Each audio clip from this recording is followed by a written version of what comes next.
All right, it's time for our 3 cents on our featured topic of the day, building friendships that last a lifetime. That's right. Even though, social media allows us to stay connected, establishing true bonds requires a solid foundation of compassion, accountability, support, and you have to be committed to your friends. Yeah, right. So for a friendship to last, you've got to be open to growing with each other, right? Absolutely. Agreed.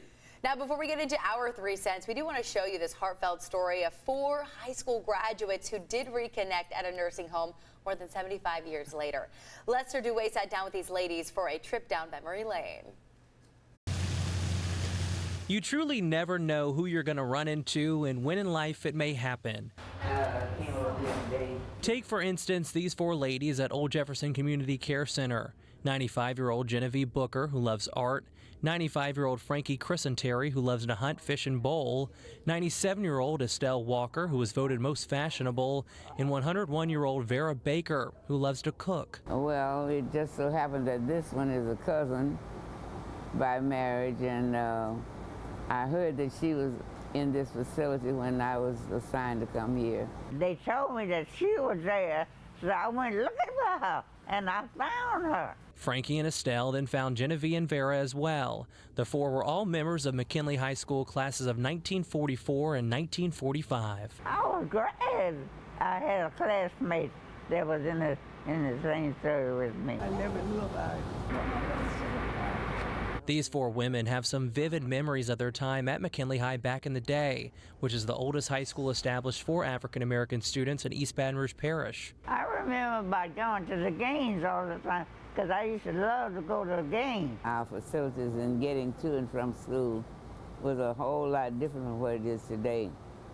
We had no buses. Frankie says high school was one of the best things that ever happened to her, and she even remembers some of the fight song. I have forgotten most of it. It's Hail, Hail, McKinley High, something about the true blue, but I would have to go back and think about it. There are some friends you never forget, and the moment you meet again, it's like no time has ever passed.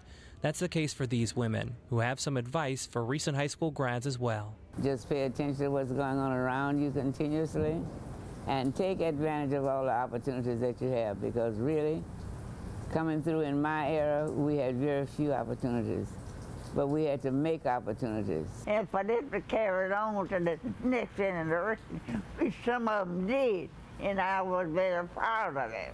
Yeah, I love McKinley High. It's our school. McKinley High alums, they're coming back together at that nursing facility there, all 4 of them. Could you imagine running into some friends at a place like that so many years later, 1944? They all graduated from high school, and then they're all, that's quite the high school reunion. Yeah, I can't even imagine like what you talk about, because I mean, I'm about to go to my 10-year high school reunion, and I'm thinking like, what am I going to talk with these people about? But thinking about like what, 50, 60 years down the line. Right. Life was so different back then. They've seen so much change. Gosh, they're so fun. Clearly, they're probably all just hanging around, playing games, chilling. Makes me wonder how much people out there still stay in touch with high school friends. Right. I mean, I have buddies, but we're not talking every day like we used to. And that's the one thing I will say about social media, for all the negative things that we do bring up on the show about it. The positive things, just, seeing their kids get older, seeing what they're up to, seeing some like life updates, even if you don't have time to make that phone call, just kind of knowing where they're at. But you should probably get in touch with them if they're that close of a friend. Yeah, I mean, I feel like from high school, I think I stay in pretty regular contact with about 5 or so of my friends. That's pretty good. It's pretty good. I mean, but thinking of how many friends we had in high school, it is kind of wild to think how much it trickles down. Well, and I'm further removed from high school than the 2 of you are, and I think as time goes on, kids enter the picture, family, other responsibilities. Sometimes you just don't have the time. Yeah. But you got to make it if it's that good of a friend, don't you think? It's definitely a commitment. I mean, I have girlfriends. I went to OLP, an all-girl Catholic school, so we're shout out to OLP. We're all really, really close-knit of girls, and some of them are now having kids. Yeah. And this shift allows me, even if I'm tired, to go hang out and go to the park with them and just enjoy their family as well. So it's so special to look back. We were just talking about how we remember our freshman year high school dance, and now here we are 10 years later. And even college. I mean, definitely college friends I'm in much closer contact with, but it's kind of the same situation where even if we go maybe a couple months, even a year without a ton of contact, if they're like, hey, I'm in town for the weekend, I'm always going to make the effort to try to see them, just because I feel like we can still catch up, you know, pick up where we left off.